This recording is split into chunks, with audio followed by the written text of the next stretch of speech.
বিরোধী দলরাও যদিও তাদের মানুষের পাশে বাকি সময় দেখতে পাওয়া যায় না, কিন্তু ভোটের আগে তো তারা তো মরশুমি পাখি।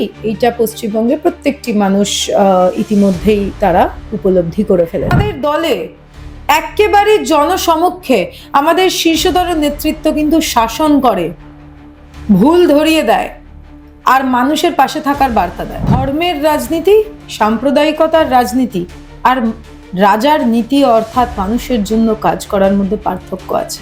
গলা ফাটিয়ে বলছেন যে রোহিঙ্গা দূর করব, কেউ বলছে 1 কোটি, কেউ বলছে 2 কোটি, কেউ বলছে 3 কোটি। এদিকে 58 লক্ষ নামে কজন রোহিঙ্গার নাম এলো সেটাই আপনারা বলতে পারছেন না। এখানেই তো পর্দা ফাঁস হয়ে যাচ্ছে যে আপনারা সাধারণ মানুষের ভাবনা চিন্তাকে ভুল পথে পরিচালিত করবার চেষ্টা করছিলেন, একটা নারেটিভ চালানোর চেষ্টা করছিলেন, এবং এসআইআর বকলমে আপনাদেরই যেই ডালে আপনারা বসে সেই ডালটাই আপনারা বসে বসে কেটেছেন।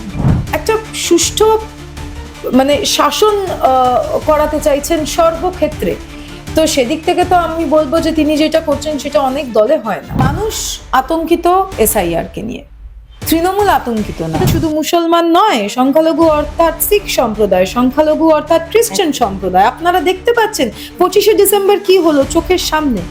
তো সংখ্যালঘুরা তাদের রাইট, তাদের অস্তিত্বকে বাঁচিয়ে রাখার পক্ষে ভোট দেবে, ভারতীয় জনতা পার্টির বিপক্ষে। সামনেই ভোট, আর এবারের ভোটে সব থেকে গুরুত্বপূর্ণ বিষয় হলো এসআইআর, জানিয়ে সমস্ত রাজনৈতিক দল অর্থাৎ শাসক এবং বিরোধী সব রাজনৈতিক দলগুলোরই কিন্তু মাথায় একেবারে বাজ পড়ার মতো অবস্থা। সাম্প্রতিক বিভিন্ন ইস্যু নিয়ে আজ আমি পেয়ে গেছি আমার সঙ্গে তৃণমূল কংগ্রেসের যুবনেত্রী প্রিয়দর্শিনী ঘোষকে।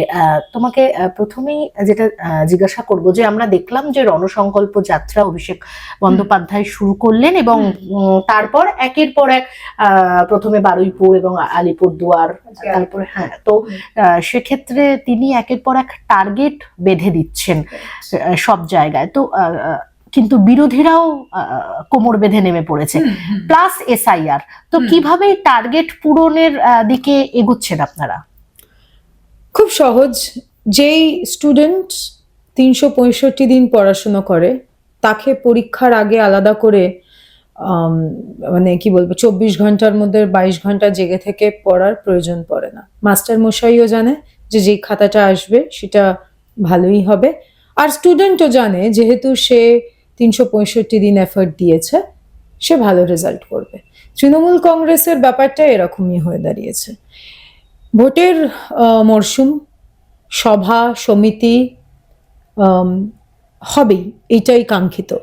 এবং পশ্চিমবঙ্গের বুকে যে গণতন্ত্র এখনো বেঁচে আছে মমতা বন্দ্যোপাধ্যায়ের শাসনকালে, সব থেকে বড় তার নিদর্শন হচ্ছে যে বিরোধী দলরাও যদিও তাদের মানুষের পাশে বাকি সময় দেখতে পাওয়া যায় না, কিন্তু ভোটের আগে তো তারা তো মরশুমি পাখি। এইটা পশ্চিমবঙ্গে প্রত্যেকটি মানুষ ইতিমধ্যেই তারা উপলব্ধি করে ফেলেছে। হ্যাঁ, কিন্তু মরশুমি পাখি আপনি যেটা বলছেন সেটা অন্যান্য রাজ্য থেকে যারা আসছে, বিজেপির নেতা বলুন, কংগ্রেসের নেতা বলুন, সেটা ঠিক। কিন্তু এখানে শুভেন্দু অধিকারী তো লাগাতার, উনি তো কখনো রেস্ট করেন না, লাগাতার তিনি ছুটে বেড়াচ্ছেন। তাহলে কি করে বলছেন যে মরশুমি পাখি? বা হচ্ছে এই যে আপনি যে উদাহরণটা দিলেন যে সারা বছর তৃণমূল কংগ্রেস কাজ করে, তো বিজেপিও তো সারা বছর দৌড়চ্ছে সেক্ষেত্রে দেখতে গেলে। ধর্মের রাজনীতি, সাম্প্রদায়িকতার রাজনীতি আর রাজার নীতি অর্থাৎ মানুষের জন্য কাজ করার মধ্যে পার্থক্য আছে।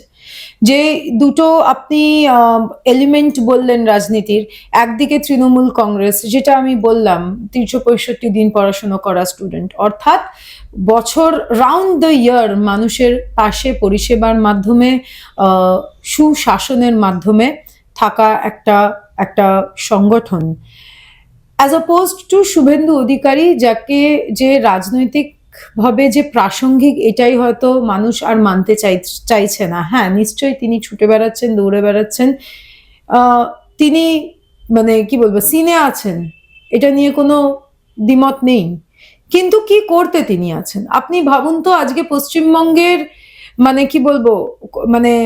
কপাল এত খারাপ যে আমরা এমন একজন বিরোধী দল নেতা পেয়েছি যে কিনা অবান্তর কিছু বক্তব্য আপনাদের প্রেসের সামনে রাখে। যেমন উদাহরণ, নন্দীগ্রামে অভিষেক বন্দ্যোপাধ্যায়ের সেবাশ্রয়ে গিয়ে কোনো ট্যাবলেট যদি খান তাহলে খাবেন না, কারণ হিন্দু ধর্মকে শেষ করার জন্য তারা মানুষদের গর্ভবতী যাতে, হিন্দু মারা গর্ভবতী যাতে হতে না পারে, জন্ম নিয়ন্ত্রণের ট্যাবলেট খাইয়ে দেবে। এরমও অবান্তর কথা। একজন বিরোধী দলনেতা, তিনি আমাদের বিরোধী হতে পারেন, কিন্তু তার পদের একটা গরিমা আছে। দুঃখজনকভাবে যে মানুষটা এরকম বক্তব্য রাখে প্রেসের সামনে, অগণতান্ত্রিক, 85% সনাতনী এক হও, অর্থাৎ তিনি মানে আইনি রূপে তিনি একটা ইলিগাল কথা বলছেন, তিনি সাম্প্রদায়িকতার বিষ ছড়াচ্ছেন। কিন্তু এটাকে আমরা 365 দিনের রাজনীতি, মানুষের পাশে থাকার রাজনীতি বলে আমরা কিন্তু আপনি বলছেন যে সারা বছর তৃণমূল কংগ্রেস পড়াশোনা করে, তাহলে কি ভোটের সময় এক্সট্রা করে এফোর্ট দিতে হবে না? এটাই আপনি নিশ্চিতভাবে দিতে হবে। ভোটের সময় যেই এফোর্টটা আমরা দিচ্ছি সেটা কিসের ভিত্তিতে দিচ্ছি? আমাদের মরশুমি পাখি বলছে না কেন? আমাদের দেখতে পাওয়া যায় না, ভোটের আগে জল জল করে মানুষ বলছে না কেন? কারণ আমরা 365 দিন মানুষের পাশে, এবং সেইটা আমাদের তার ওপর ভিত্তি করে আমরা ইলেকশন লড়বার কথা মানুষের কাছে নিয়ে যাচ্ছি, আমাদের ভোট দেওয়ার কথা। আপনাদের দলের অনেক বিধায়ক এবং সাংসদদের দেখা যায় না এরকম অনেক সময় কিন্তু পোস্টার পড়ে যে হচ্ছে ইনি নিখোঁজ, বা ইনি নিখোঁজ, আমি হয়তো নাম করে বললাম না, কিন্তু এখানে শেষ নয় প্রিয়দর্শিনী। অভিষেক বন্দ্যোপাধ্যায় এবং আপনাদের দলের সুপ্রিমো মমতা বন্দ্যোপাধ্যায়, তিনিও বারবার করে বলেন দলের নেতাদেরকে, যে হচ্ছে ধমকের সুরে বলেন যে এলাকায় থাকতে হবে, মানুষের পাশে থাকতে হবে, খাওয়া খাওয়ি বন্ধ করতে হবে। তাহলে নিশ্চয়ই তাদের কাছেও এই অভিযোগগুলো আসে।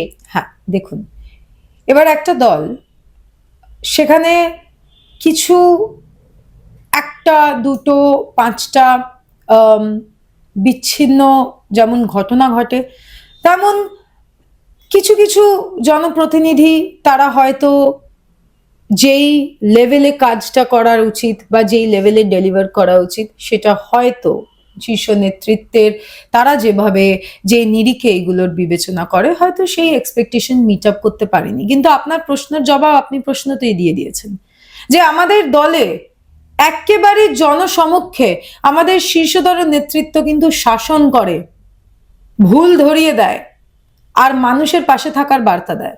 তো তাহলে যেখানে আমাদের কি বলবো, যেটা আমি বলে শুরু করলাম, স্কুলের প্রিন্সিপাল টিচাররা যদি এত দক্ষ হয়, যদি এত সুন্দরভাবে পরিচালনা করে, তাহলে দু একটা স্টুডেন্ট যদি একটু তাদের একটা দুটো এক্সামে খারাপ মার্কস আসে, তারাও পড়াশোনা করে আবার ভালো মার্কস আসে। এবারও বিএলও আপনার বোধহয় মনে থাকবে যে সম্প্রতি নেতাজি ইন্ডোর স্টেডিয়ামে যে বিএলএ দের সঙ্গে মিটিং করেছেন মুখ্যমন্ত্রী, সেখানেও কিন্তু একইভাবে বলেছেন বিএলএ দের দিকে তিনি বলেছেন আস্থা রেখে যে আপনারা পারবেন না, দলের নেতাদের উপরে কিন্তু তিনি সেভাবে ভরসা করতে পারছেন না। কিন্তু ভোটের আগে কোথাও গিয়ে কি এটা একটা নড়বড়ে মনে হচ্ছে না?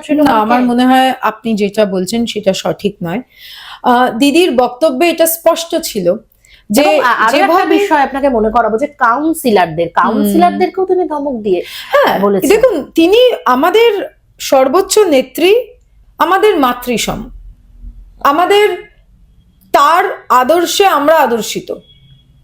তিনি দলটাকে চালাচ্ছেন, তিনি যেভাবে পরিষেবা চাইছেন যে তার জনপ্রতিনিধিরা দিক, সেই দিক থেকে তিনি শাসন করে বা তাদের যা ভুল ভ্রান্তি সেগুলো ধরিয়ে দিয়ে সংশোধনের মাধ্যমে, তিনি গঠনমূলক সমালোচনার মাধ্যমে তিনি একটা সুষ্ঠু মানে শাসন করাতে চাইছেন সর্বক্ষেত্রে। তো সেদিক থেকে তো আমি বলবো যে তিনি যেটা করছেন সেটা অনেক দলে হয় না, এবং এটা সর্বসমক্ষে হচ্ছে, এখানে কোনো লুকোনোর কোনো ব্যাপার নেই। হ্যাঁ, আপনি বিএলওদের কথা যেটা বলছেন সেটা হচ্ছে একটা কথা তো না মানলেই নয়, যেখানে আমরা গোটা দেশে আমরা অন্যান্য রাজ্যগুলোয় দেখেছি যে কিভাবে এসআইআর সম্পূর্ণ অগণতান্ত্রিকভাবে করা হচ্ছে এবং ভোট চুরির প্রক্রিয়া রমরমিয়ে চলছে, কিন্তু বিরোধী দলরা সেটাকে ধরতে পারছে না, সেটাকে কাউন্টার করতে পারছে না, ফলত তারা হেরে যাচ্ছে। সেই জায়গায় দাঁড়িয়ে পশ্চিমবঙ্গ তো এতদিন পর্যন্ত আমরা লড়াইটা দিলাম, আগামী দিনেও দেব, এবং তার সম্পূর্ণ শ্রেয় যায় আমাদের গ্রাস রুট, আমাদের BLA 2, আমাদের বুথ এজেন্টদের। এবং যেভাবে আমাদের বুথ এজেন্টরা তারা মাথার ঘাম পায়ে ফেলে, মানে কি বলবো, অক্লান্ত পরিশ্রম করে গেছে, সেই জায়গা থেকে দাঁড়িয়ে এটা বলা যে আমাদের দলের আসল সম্পদ, যেটা অনেক নেতা মন্ত্রীরা হয়তো করতে অপারগ, সেটা আমাদের এজেন্টরা করে দেখিয়েছে, আমার মনে হয় না এটা কোনো ভুল কথা তিনি বলেছেন, আমরা নিজেরা কিন্তু মানছি। এসআইআর এ মনে করা হচ্ছে, যেটা জল্পনা চলছে যে 1,36,00,000 নাম বাদ যেতে চলেছে। তো যেরকম শিফটেড এবং মৃত ভোটারের ক্ষেত্রেই 58 লাখ নাম Yes, বাদের yes. খাতায়। তো সেক্ষেত্রে কোথাও গিয়ে তৃণমূল কি ভয় পাচ্ছে? দেখুন, আমি প্রথম থেকেই বলে এসেছি, আপনার চ্যানেলেও একাধিকবার বলেছি যে আমাদের ভয় পাওয়ার কিছু নেই। মানুষ আতঙ্কিত SIR কে নিয়ে, তৃণমূল আতঙ্কিত না। কিন্তু তাহলে কোন কারিশমাতে আপনারা জিতবেন বলে ভাবছেন? এই কারিশমাতেই, কারণ যারা নাম যদি বাদ চলে যায়, কারণ যারা বলেছিল যে পশ্চিমবঙ্গ থেকে রোহিঙ্গা দূর হবে, বাংলাদেশি অনুপ্রবেশকারী মুসলিমরা তাদেরকে বাদ দিয়ে দেওয়া হবে, এবং তার মানে ফলত তৃণমূল কংগ্রেস জিতবে না, তাদের একটা উত্তর দিতে হবে যে 58 লক্ষ নাম যে প্রথম খসড়া তালিকা থেকে যেগুলোর পাশে একটা প্রশ্ন চিহ্ন লাগলো, তার মধ্যে কজন রোহিঙ্গা, তার মধ্যে কজন বাংলাদেশি অনুপ্রবেশকারী, তার মধ্যে কটা নামে বাংলাদেশি অনুপ্রবেশকারী মুসলিম আছে, সেই তালিকা কি ইলেকশন কমিশন দিয়েছে? দেয়নি, দিতে চাইছে না। আরে আপনারা গলা ফাটিয়ে বলছেন যে রোহিঙ্গা দূর করব, কেউ বলছে 1 কোটি, কেউ বলছে 2 কোটি, কেউ বলছে 3 কোটি, এদিকে 58 লক্ষ নামে কজন রোহিঙ্গার নাম এলো সেটাই আপনারা বলতে পারছেন না। এখানেই তো পর্দা ফাঁস হয়ে যাচ্ছে যে আপনারা সাধারণ মানুষের ভাবনা চিন্তাকে ভুল পথে পরিচালিত করবার চেষ্টা করছিলেন, একটা নারেটিভ চালানোর চেষ্টা করছিলেন, এবং SIR বকলমে আপনাদেরই যেই ডালে আপনারা বসে, সেই ডালটাই আপনারা বসে বসে কেটেছেন। মতুয়াদের নাম বাদ গেছে, সেই মতুয়া যাদের কাছ থেকে এই মতুয়া সংঘাতিপতি পয়সা তুলেছিল।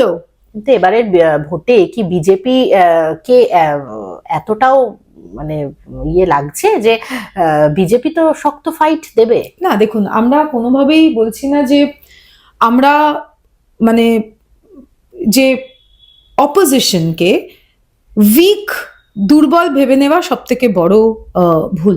আমরা দুর্বল ভাবছি না, দুর্বল ভাববো কি করে? গোটা দেশের যে এজেন্সিগুলো, ইডি, CBI, অর্থবল, হাইকোর্ট, সুপ্রিম কোর্ট থেকে শুরু করে সব কিছু তারা তো হাতে নিয়ে বসে আছে। দুর্বল আমরা ভাবছি না, কিন্তু আমরা এটাও জানি যে গণতন্ত্রে মানুষ শেষ কথা বলে। যতই ED, CBI, NIA, income tax, কারিগরি ক্ষমতা, অর্থবল, SIR, ইলেকশন কমিশন দিয়ে যতই কলকাঠি নাড়ুক না কেন, আসল ক্ষমতা, আসল শক্তি কিন্তু মানুষের হাতে, এবং মানুষের চোখের সামনে জলজল করছে যে SIR এর মাধ্যমে কিভাবে মানুষকে হেনস্থা করবার একটা রেসিপি তৈরি করেছে তৃণমূল কংগ্রেসের। দুর্নীতিও তো সামনে এসছে বহু, ভারতীয় কিভাবে কাটিয়ে উঠবেন ভোটের আগে? ভারতীয় জনতা পার্টি যারা আঙুল তুলছে, অর্ধেকের চেয়ে বেশি অভিযোগ রাজনৈতিক উদ্দেশ্য প্রণোদিত, সেটা ইতিমধ্যেই মানুষের সামনে প্রমাণিত হয়ে গেছে। হয়তো কোর্টে আটকে আছে, কিন্তু মানুষ বুঝে গেছে, নাম্বার 1। নাম্বার 2, যে বা যারা অভিযোগের আঙুল তুলছে তাদের দিকে আরো 4টে আঙুল পয়েন্ট আউট করে আছে। কিন্তু দুর্নীতি একটি সামাজিক ব্যাধি, কোনো ক্ষেত্রে দুর্নীতি নেই এইটা বলা ভুল। আপনারা জার্নালিস্ট, আপনাদের লাইনে দুর্নীতি নেই, যারা আর্টিস্ট তাদের লাইনে দুর্নীতি নেই, ডাক্তার, ইঞ্জিনিয়ার তাদের লাইনে দুর্নীতি নেই। দুর্নীতি একটা সামাজিক ব্যাধি। ব্যাপার হচ্ছে যে দল দুর্নীতি নিয়ে অবস্থান কি নিচ্ছে। আমাদের জিরো টলারেন্স পলিসি আছে, এবং নেতা মন্ত্রী নির্বিশেষে তাদের দল থেকে তাড়িয়ে দেওয়া থেকে শুরু করে প্রশাসনিকভাবে তাদের বিরুদ্ধে ব্যবস্থা নেওয়া, এটা তৃণমূল কংগ্রেস করেছে। এত বড় একটা দল এতগুলো বছর ক্ষমতায় আছে, আপনি কি বলতে চান দুর্নীতির ছোঁয়া এখানে লাগবে না? কিন্তু দুর্নীতি নিয়ে তৃণমূল কংগ্রেস করেছে কি? আর এই দুর্নীতি নিয়ে ভারতীয় জনতা পার্টি করেছে কি? একদিকে তৃণমূল কংগ্রেস দুর্নীতির অভিযোগ এলে তাদের তিরস্কার করেছে, অন্যদিকে ভারতীয় জনতা পার্টি তাদের নেতা মন্ত্রীদের বিরুদ্ধে দুর্নীতির অভিযোগ এলে তাদেরকে পুরস্কৃত করেছে। দুটোর মধ্যে কিন্তু পার্থক্য আছে। মুসলিম ভোট আপনাদের যেটা 30% মুসলিম ভোট আপনাদের একদম পকেটস্থ ছিল, এরকমই শোনা যেত। সেখানে মুসলিমরাও নাকি তৃণমূলের ওপরে এখন ক্ষুব্ধ। তার কারণ সম্প্রতি তোহা সিদ্দিকী পীরজাদা তিনিও কিন্তু বলেছেন যে মুসলিমদের মমতা বন্দ্যোপাধ্যায় একেবারে তেজপাতার মতো ব্যবহার করে, তাই তৃণমূলকে একেবারে ভোট দেবে না। তো ভোটের আগে ঘরের মধ্যে ঘর করার জন্য বহু মানুষ আসে, এটা 2021-এও আমরা দেখেছি।